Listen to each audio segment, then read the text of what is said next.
Remind you, last Wednesday we got to the point where we learn about the death of John the Baptist.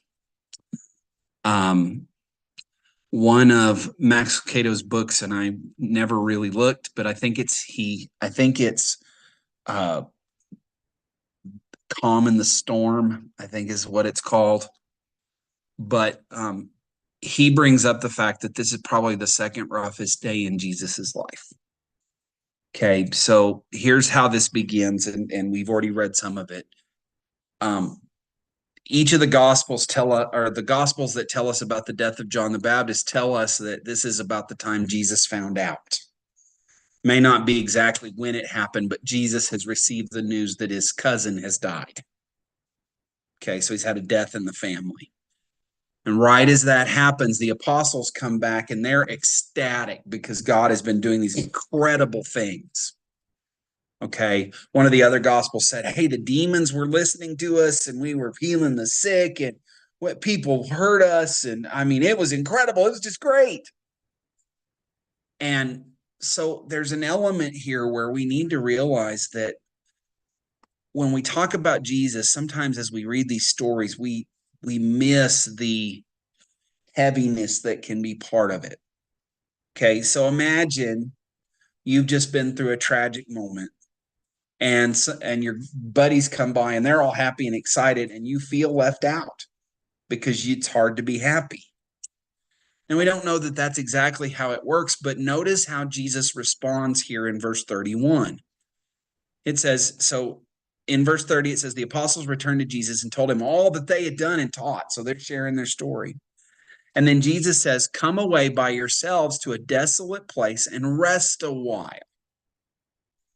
Okay, so Jesus's first move here when they come back is, let's go off by ourselves and rest. Okay. But they didn't even have time to eat. Right. So many were coming and going and they didn't even have time to eat. So the crowds have been just flooding. And so not only has he just received news of the death of his cousin, but he's been busy doing the ministry work. Okay. And so it says that they get in a boat and they go off to go somewhere desolate. But what it says is, now many saw them going and recognized them, and they ran there on foot and got there ahead of him. So he's gone off to a place that is desolate in order to have a short break from all of this. Yeah, I'm sure he needs it. Okay. A little time to himself. And it says when he went ashore, there was already a crowd there. So one of the things that this tells us, and it's a very, very important element, is Jesus knows what it's like to not be able to get rest.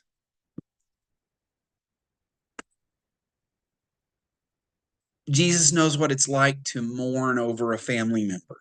Jesus knows what it's like to be tired and want to get away and there not be a way to get away. Okay. But notice that what is so interesting is the way the scripture tells it. Verse 34 says, when he went ashore, he saw a great crowd, and he had compassion on them because they were like sheep without a shepherd. And he began to teach them many things. So as tired as Jesus is, okay, when he sees there's this massive crowd waiting for them, his heart breaks with compassion, and he begins, despite his exhaustion, he begins to meet their needs. Why? Because they're lost. Because they need him. They're desperate. And he loves them. They're like sheep without a shepherd. They have no one to lead them. They have no one to show them the way. Okay. So the thing is it's clear that this has gone on pretty much all day. Because then it goes, and when it grew late, his disciples came to him and said, this is a desolate place and the hour is now late. So it's now getting late. And by late, he probably means 4 or 5 in the evening. Close So to dark. at a point where, now it's going to be dark before they can get home. Okay, it's dinner time. Okay, says, so they say, why don't you send them away into the surrounding countryside and villages so that they can go get food? So why don't you stop teaching for now, close it down, and then we can send them off and they can go eat. Okay, and probably so that we can eat. Yeah, probably. It's probably on this list too. Yeah, because Okay. they're probably hungry too. But he answered them, no, you give them something to eat. No, we'll feed them here. Okay. And they said to him, shall we go and buy 200 denarii worth of bread and give it to them to eat? Now, one of the other gospels tells us that if they'd have spent that much, everybody would have gotten a crumb. Mine Okay. says that would take more than half a year's wages. Oh, yeah. A denarii is a day's wage. Oh, For a worker, a denarii is about a day's wage. So 200 days of work. wow. Okay. That's And there are enough yeah. people there that it would not fill them. It would just barely be a morsel for each. So did the disciple have that much money with them? Oh no. Oh, no. So, No. what did They are making a crack over, you really think we can feed all these people? We don't got the money. Yeah. It's sarcasm. Yeah, that's Almost certainly. That's exactly what it is. Okay. And so Jesus responds and he goes, well, how many loaves do you have? Go and check. Go and check the stores of food amongst.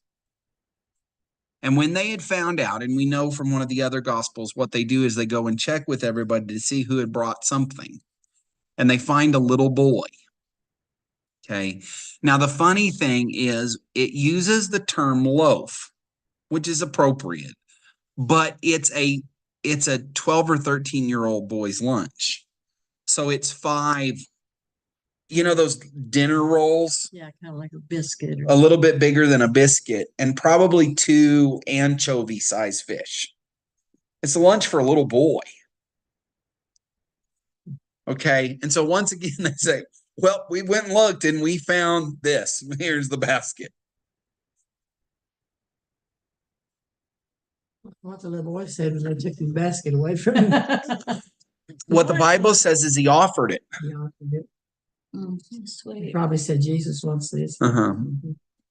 And remember, the funny thing of that is, if we look at it, how many times in the Gospels does Jesus tell him to go ask for something and say, and they'll give it to you? Yeah.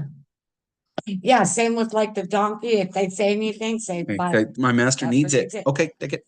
you know. So it is an interesting thing that these 5 loaves and 2 fish have been provided for this purpose, even though mama, when she made her little boy's lunch, didn't know that was what it's being provided for, nor did the little boy know. Until he was there. Right. So then he commands them all to sit down in groups on the grass.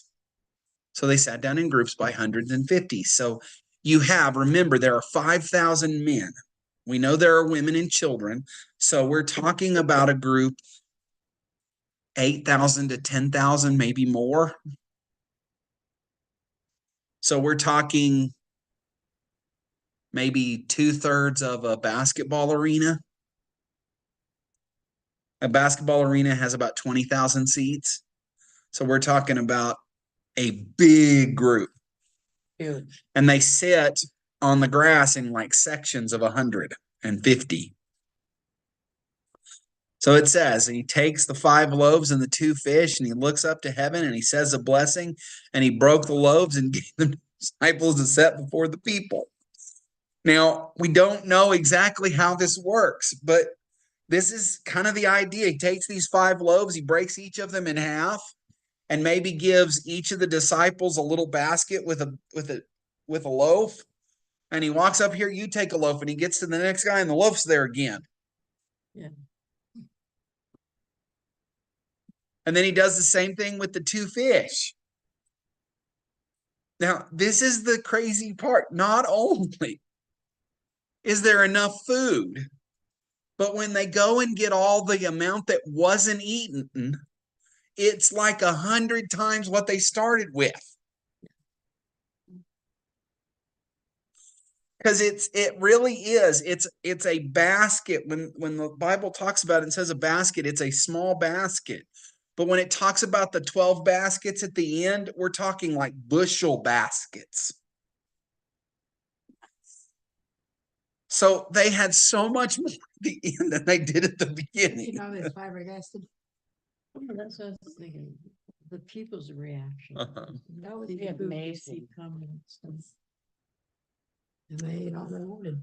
Now I laugh about this because my mom has told a story before about my sister, and they were in really rough financial shape, and so they made, hamburger helper or whatever, and they ate for like a week and a half off of one package of hamburger. Every time they'd go back, it was almost full. I mean, it just goes so much further than you think. Yeah. And by the way, that's a miracle out of the Old Testament. Remember that Elijah goes up to the widow and says, "Do you have anything to eat?" And she goes, "I've got exactly enough flour and enough oil to make Oh, yeah. one tortilla, and we're going to eat that, and then we're going to die." That's exactly how she kind of phrases it. Because we're going to be. I have enough flour, enough oil to make one tortilla. We're going to eat that, and then we're going to starve to death. And he goes, "Well, make it for me, and then I promise you won't starve." So every day in the morning, there was enough oil again Enough flour. for 3.5 years. Really When I that first long? married, I made some vegetable soup. And every day, I had a can of this. Uh-huh. So we got so tired of it. But I mean, when we talk about that, God is in the habit of doing miraculous works of feeding. But this is such an incredible picture to say that you've got 10,000 people there listening to him talk, and suddenly he pulls out a small lunch and feeds everybody with it. Which is amazing. But I think it's also important to recognize that Jesus is working at the end of himself. This is the strength of the Father. Okay. So he divides everything. They all ate and were satisfied. And understand what that means. They all ate till they were full. And so then in verse 45, it says, immediately he made his disciples get into the boat and go before him to the other side to Bethsaida while he dismissed the crowd. Okay, so he sends them off into the boat. So this kind of gives you an idea of how this was working. Jesus is on the shore of the lake, and the people are kind of up the hill listening. So when the disciples come back from feeding, he says, "You guys get back in the boat and head over to the other side. I'll get the crowd going." So he dismisses the crowd, which who knows how long that took. Yeah, right. But it says after he'd taken leave of them, he went up on the mountain to pray. So he goes to have his little bit of time alone. He may have an hour, 2, 3 hours. When evening came, the boat was out on the sea and he was alone on the land. So now that it's dark, the crowd is dispersed. They've gone home. He's up on the mountain praying, and they're out in the water. And then in Mark, in some of the others, it talks about the disciples, and then it doesn't say this, but it says after he'd taken leave of them, he went to the mountain to pray. And when evening came, the boat was out on the sea and he was alone on the land. And he saw that they were making headway painfully. So he sees that the wind is against them and a storm is brewed up and they're not making headway. And so about the fourth watch, which is about 2 in the morning, about 3 in the morning, it's the last watch of the night. You have 4 parts to the day, and then you have 4 watches at night. Okay, so about 3 o'clock at night in the morning. He walks out to them walking on the sea. So what this means is they have been fighting the storm All for night. hours.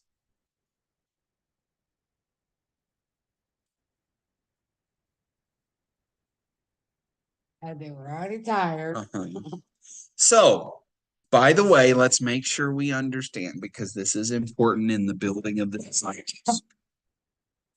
Sometimes the reason God doesn't shut the storm down right away is so you're ready for him to do something incredible. Yeah. Would they have been appreciative if, they'd been in the storm 5 minutes and suddenly Jesus came? Okay, the storm's over. No. But don't we often live like, oh my gosh, God isn't letting this storm go. He's not stopping it. And we've been in the storm for 5 minutes. Sometimes we have to spend a while in the storm. Now, the funny thing is, because Jesus is there, just like the other storm, they are never really in any danger. But they don't see. They don't see that. But Jesus is watching their progress. He is praying and he is checking on them. And then he's walking on the sea. And it says, Mark says, he meant to pass by them. So with the other gospels, what appears to be that it's not that he actually wasn't going to stop. It's that he didn't walk directly up to the boat. He walked like he was walking by the boat. Yeah. And they look out and see him and they freak. It's a I think I would ghost. freak out too.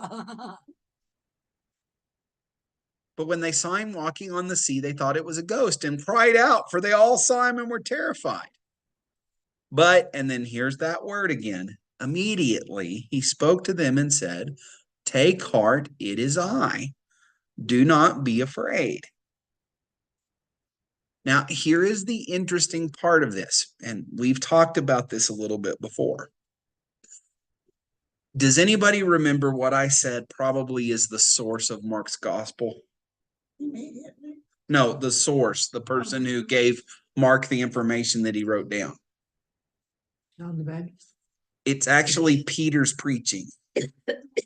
Now, notice that he doesn't include the story of Peter sinking. No, he does not. I was gonna say, is this the same time as when Peter Yes. walked out on the water? I was gonna ask if there was more than one episode. So Peter may have said, just don't put that part in. Just don't put that part in. That's kind You of can- scary. Yeah, you can forget the. Well, and I said a couple times in church that, one of the ways that you sit there and know that the Bible's true is some of those things that only would be in there because of an eyewitness. When John makes the comment, well, I was faster than Peter. The disciple that Jesus loved was faster than Peter.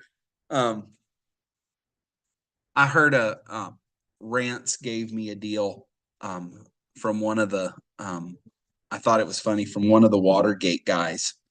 And he goes, the whole Watergate thing just proved to me that the gospel is true. He goes, because, a half dozen extremely powerful men with everything to lose couldn't keep a secret for 3 months, couldn't stick to a story for 3 months.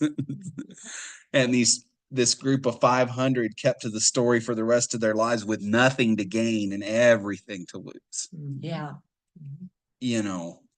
And but it is so interesting to watch the moments where the Bible clearly tells stories and gives us a picture of the eyewitnessness of it.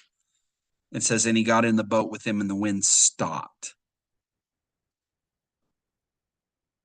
Okay. He didn't even have to speak. No, not this time. Remember the last time, what did he do? Shh. And the wind Yeah. stopped. This time it's just his presence in the boat and it stops. And it says, and they were utterly astonished because they didn't understand about the loaves, but their hearts were hardened. They had seen the miracle of the loaves, but they still couldn't trust. I understand that's what Mark is saying, is they didn't understand that if God could do that with the loaves, then there's really nothing he couldn't do.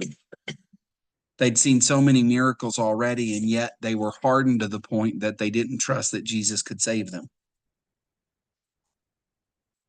And it's funny, but if we were being honest, we would have to admit that we do the same thing often. Oh, yeah. That no matter how much God moves, no matter how many incredible things God does to save us, when the heat turns up, we freak and we don't see how God could do anything about it. Because we allow our heart to be hard and we allow ourselves not to trust. So then it goes on, and when they had crossed over and they came to land at Gennesaret and moored it to the shore, they got out of the boat, and the people immediately recognized him and ran about the whole region and began to bring the sick and on their beds to whoever they heard he was. He didn't get any rest. Well, he got a little bit while he was praying, but he gets to the shore and suddenly the crowd starts gathering He again. didn't get any sleep because he was praying. Yeah. So, The thing, but God removed his. yeah. But remember that in the story, in John's gospel, it tells us that Mark doesn't bring it up, but John's gospel brings up that as the people come and gather around him after he's come across the sea on this story, then he begins to get a little bit harsher with them. And he goes, look, the only reason you're here is you think you can get fed again. And he ends up running most everybody off. Which, of course, is one of those wonderful things that I always chuckle about, is that Jesus was a terrible church growth guy. Awful. But it meant he knew you if you really meant it. But You can put on all the show you want, but he knows inside. but it was very clear that Jesus's intention was never to fill seats. It was never to build a crowd. It was never to build a huge group. It was to build a group that was deep. It was to moor deep. It was to weigh anchor. And so what does he do? So, like I said, in John, he begins to talk about them and ends up with, unless you eat my flesh and drink my blood, you have no part from me. And everybody kind of goes, wow, okay, and leaves. And he turns to the disciples. He says, are you going to go too? Where else would we go? Well, it is something to be said that we need to be careful as the church to not settle for 3 inches deep. There are a lot of churches that the back door of the church is every bit as big as the front door. And you have a huge number of guests every week, but you lose a bunch of people because you're not ever anchoring them. Mm-hmm. You're putting them in shallow water. You're putting them in the kiddie pool. And the kiddie pool's nice when you're a kid, but when you're an adult, the kiddie pool's not all that much fun. Nope. It's kind of small. Although Eventually you have to learn, and you can't learn to swim in the kiddie pool. Eventually you have to get to deep enough water that you have to swim a bit. Well, that's what Jesus does with the disciples. We'll get there as we move forward, but there are 2 major climaxes in each of the gospels. John is a little different, but certainly the 3 main gospels. The first climax is Peter's pronouncement of you're the Christ, the Son of the living God. Okay. In each of the 3 gospels that includes that story, what's the very next story? Jesus, as soon as Peter pronounces, then Jesus goes, oh, by the way, I'm about to go to Jerusalem and die. And Peter goes, well, no, you're not. yeah. I will not allow that. Yeah, like you have a choice. Okay. But why is that such an important thing that it appears in 3 of the 4 gospels? Because it shows the anchoring process of Jesus. Jesus spends the first half of his ministry, maybe a little more, getting them to understand that he is the Son of God. The miracles, the parables, all of this thing that we see going on is all about teaching them that he is the Son of God. And finally, at this first climax, they get it. And then he goes, okay, now you know that I'm the Son of God. Here's what I've come to do. And they're just as lost as they were at the beginning about him being the Son of God. And so from the moment that Peter pronounces that he recognizes he's the Son of God, you have at least 3 times in every gospel that he goes, yeah, I'm going to Jerusalem to die. I'm going to Jerusalem to die. I'm going to Jerusalem to die.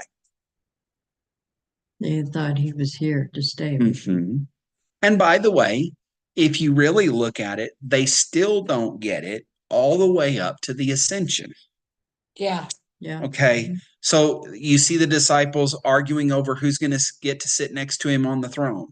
And you see arguments about whether he's really going to die. You see the scattering whenever the whole process starts. And then you get all the way to the beginning of the book of Acts when he's about to ascend into heaven and they go, okay, are we going to restore Israel to power now? Because they still don't understand. They still don't get it. We would be just as bad. Oh, yeah.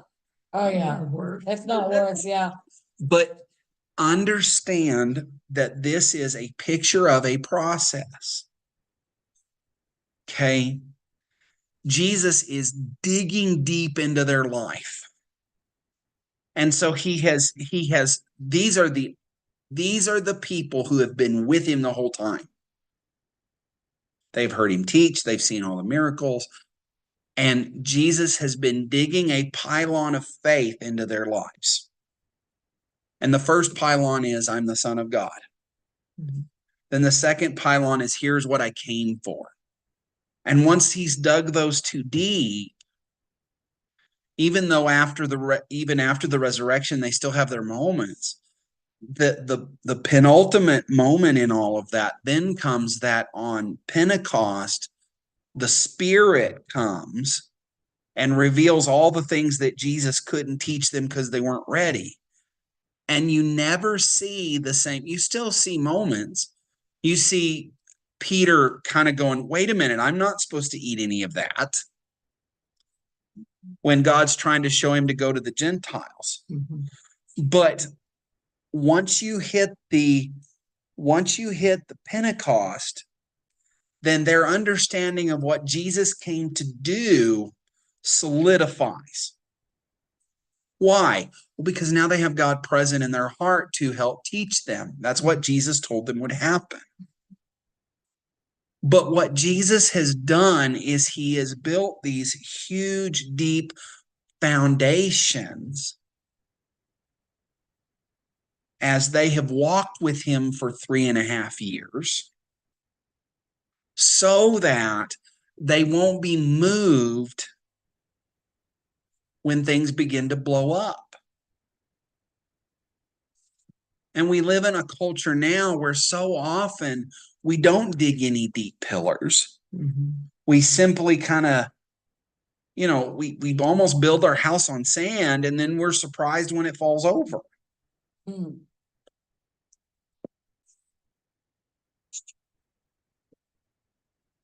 No, we have this superficial idea of what we're doing. And Jesus doesn't do that. Now, there are, and I've said this before, there are concentric circles in the life of Jesus. The innermost circle is the Father.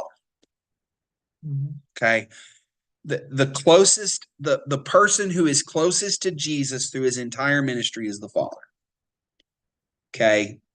Then when you step outside of the Father, then you have these 3 men, Peter, James, and John.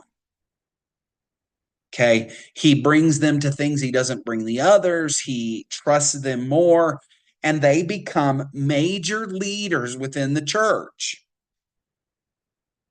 Then the next circle is the rest of the 11 and actually the rest of the 12, because he invests in Judas the same as he invests with the rest of the disciples apart from the 3.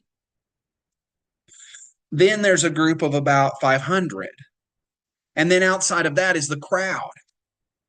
And while Mark doesn't specifically mention it, John mentions at one point that the crowds are coming to Jesus, and he goes, yeah, but he knew their hearts, so he didn't really give himself to them.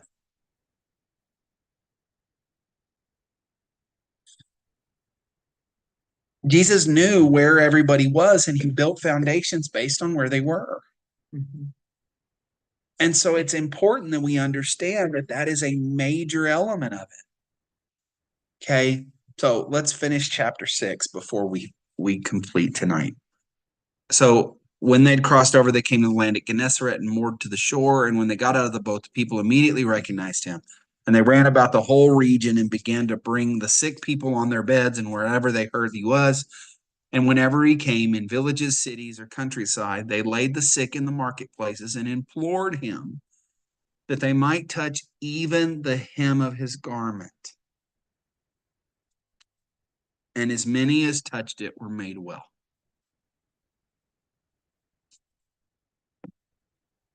So as Jesus is walking, there are people crowding around him, and many of them are just reaching out to touch his cloak. Like the lady that was bleeding. And if they did, they were healed.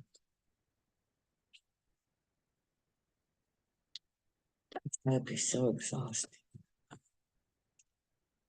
You know, it is interesting to watch the way it works. And we don't know, when Jesus stopped to rest or how often Jesus stopped to rest, but we know that he was accustomed to being tired. He was accustomed to being worn out. He was accustomed to being overworked. So how did he do it? Well, we actually get the answer to the question in verse 45. And after he had taken leave of them, he went up on the mountain to pray. Yeah. Because then God filled his cup and filled his energy and all that and restored him so that he could go back and go out and continue his work.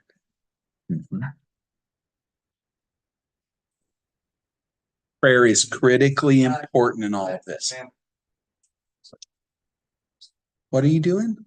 I'm going to FFA practice. There's FFA practice tonight? Yes, for employment skills.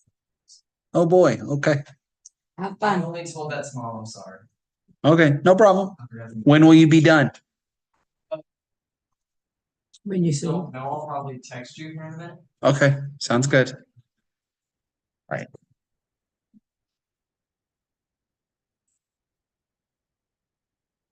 But the energy for his life was found in prayer.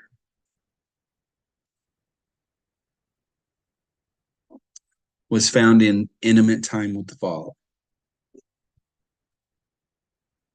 isn't that the way we should be too? It is. Totally. But how often is it? When you need it. When you're desperate, yeah. All right, we will stop right there. I know we were a little shorter as far as time because we got into a few other things, but we will stop there. We'll pick up because chapter 7 is the beginning of him dealing with the Pharisees, and so we'll see another kind of change of tone. And we'll pick up with that on Sunday night. That's why I like the Monday night, like prayer time, because like I can be intentional with my prayer and I don't fall asleep.